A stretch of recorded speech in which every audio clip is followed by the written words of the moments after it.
Mining and commodities giant Glencore will pay more than $1.1 billion after it pleaded guilty to a web of bribery and price manipulation charges.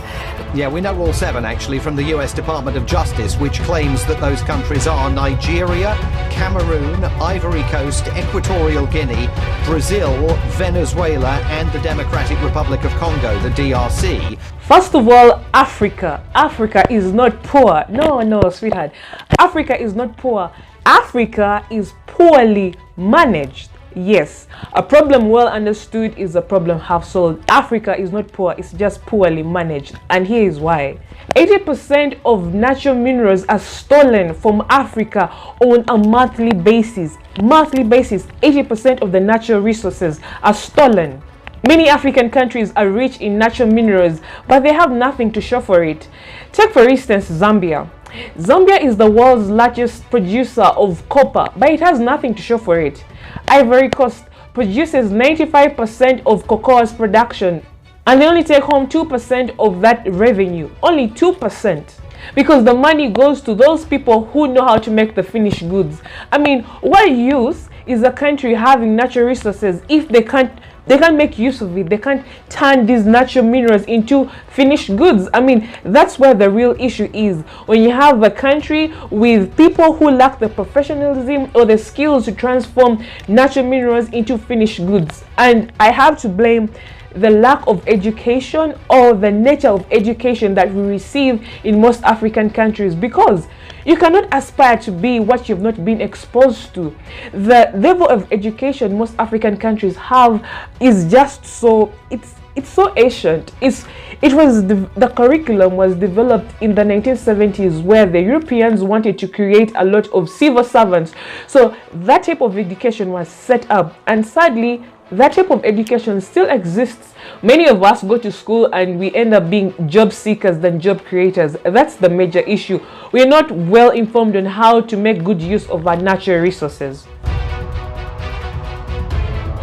So the question you should be asking yourself is, how do multinational mining corporations operate in African countries? How do they do that? Well, it really depends on the terms and conditions that have been set. For example, a mining company will come, say, which mining company? Let's take Glencore, for example. So Glencore will come to Zambia and say, you know what, would like to carry out mining in your country, would like to mine copper. In exchange, you shall pay taxes, create job opportunities for your people. Heck, we shall even take care of the sick people as a result of the emissions from the copper mine. We shall pay them, no worry. And we can even give you a percentage of our profits. I mean, that is what we shall do if you just allow us to operate in your country. Or the conversation could be, maybe the Zambian government wants to mine copper, and then they will then employ Glencore, the multinational mining corporation, and say, look, Glencore, would like for you to mine the copper in this area, and in return we shall pay you for your services. Heck, we shall even give you tax holidays. That is how most of these conversations usually go, of how multinational mining corporations come to operate in many African countries. And this is where things get quite interesting. Now, the former is usually true. Most multinational mining corporations will approach African governments and say, hey, look, we want to do business with you, and then they will stipulate their terms and conditions.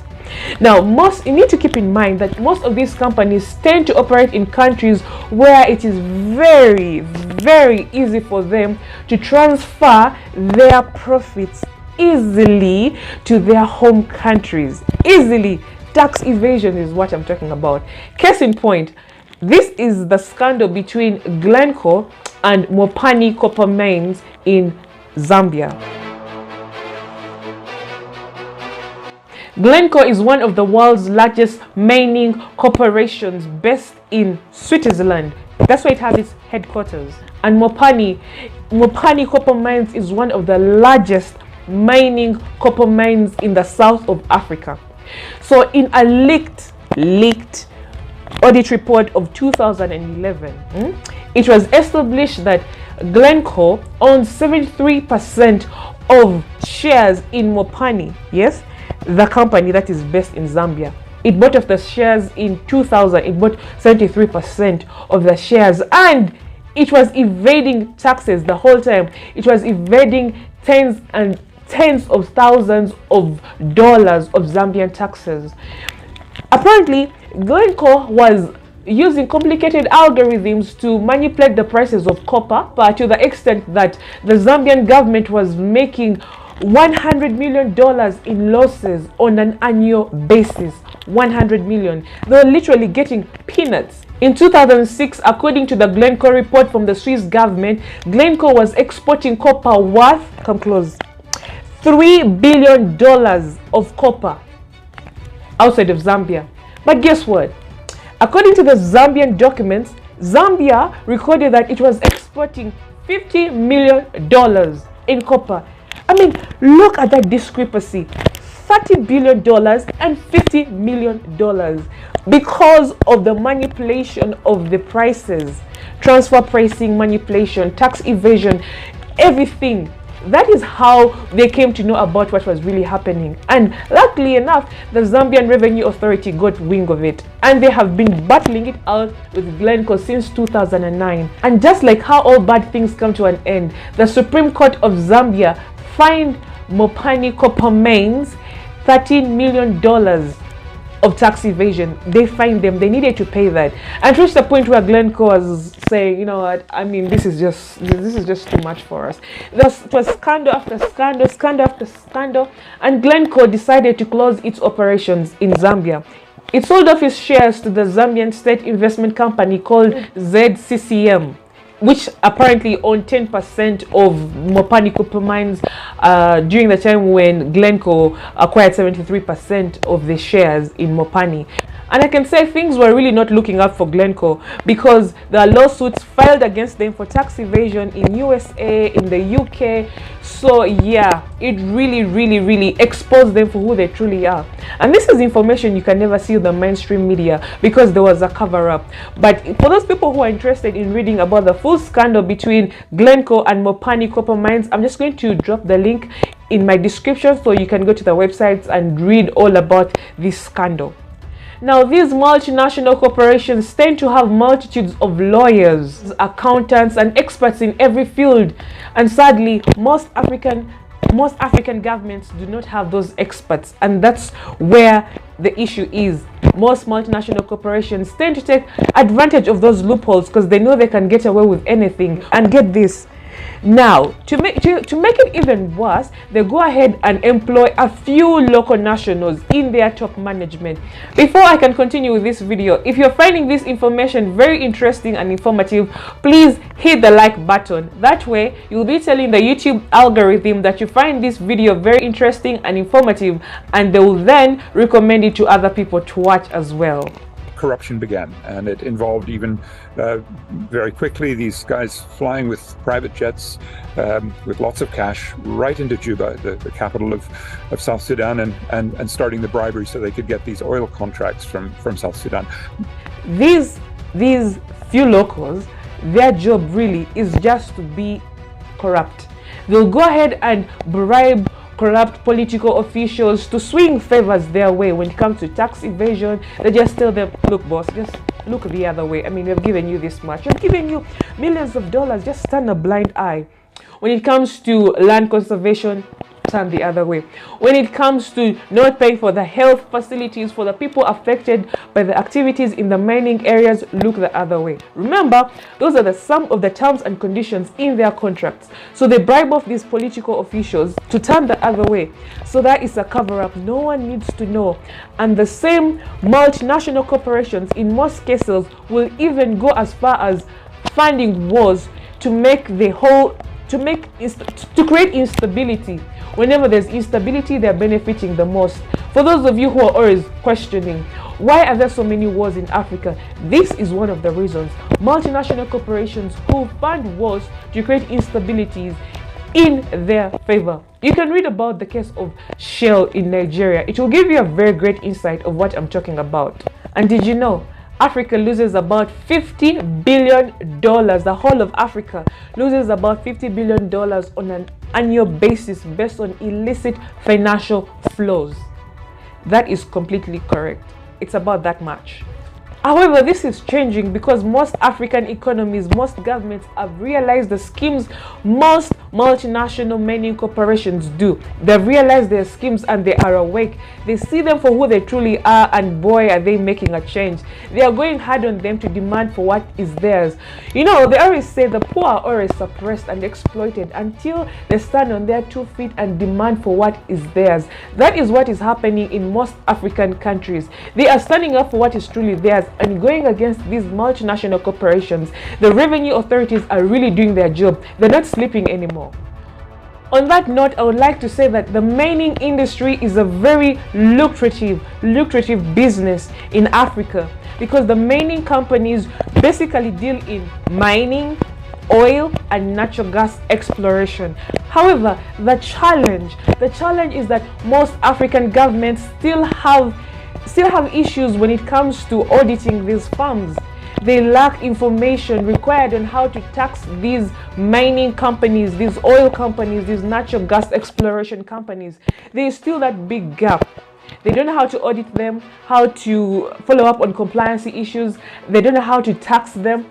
And that is the loophole most mining corporations or these multinational corporations take advantage of. So the opportunity here for any African child that is watching, or the youth who are wondering what field they want to venture in, try looking in that area. We need experts in our countries who can clearly understand the operations of mining companies. How do you tax them? How do you carry out audit? How do you make sure they're being compliant to the terms and conditions that are set?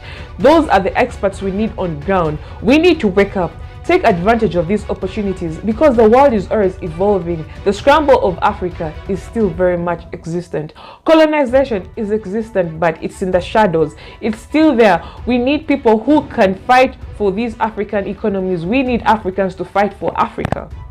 And also not this, most multinational mining corporations are big, really big. They operate worldwide. So one African country might not be able to take it down, but the solution is collaboration. I don't know if most African economies or governments have thought of this.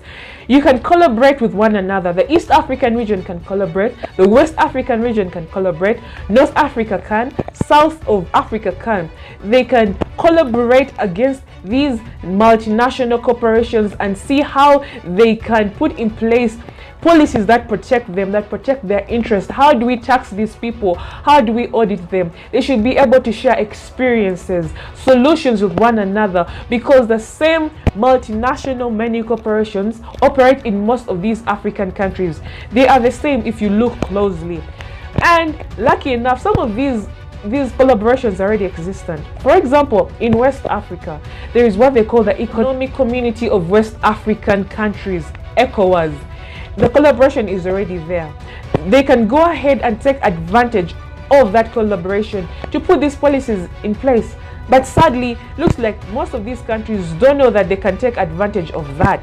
They still have this thing of, if I keep the information that I have about this company, I have more power. But that is not true.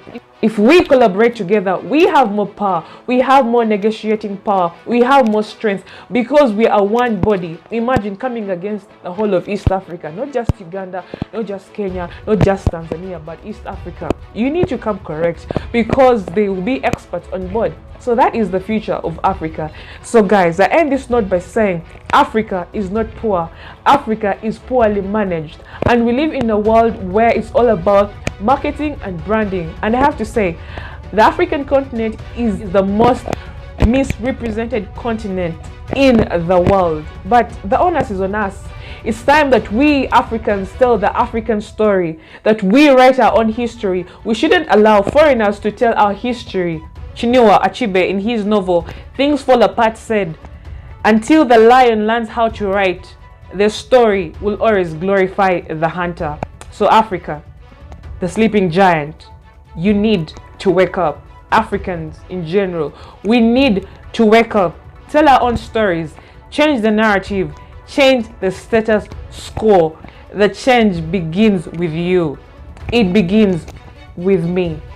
And if you haven't watched my previous video, Why Africa is Poor, please watch the video in the link below. I'll put it right here, or you can just go on the channel and check it out, because this is just a continuum. I'm just doing series explaining some of the reasons why Africa is poor. And please, if you found this information very informative, please do me a favor, subscribe to the channel, hit the notification bell so that you can be notified whenever a new video is uploaded. And may the King of Peace be upon you, and I'll see you next time. Bye.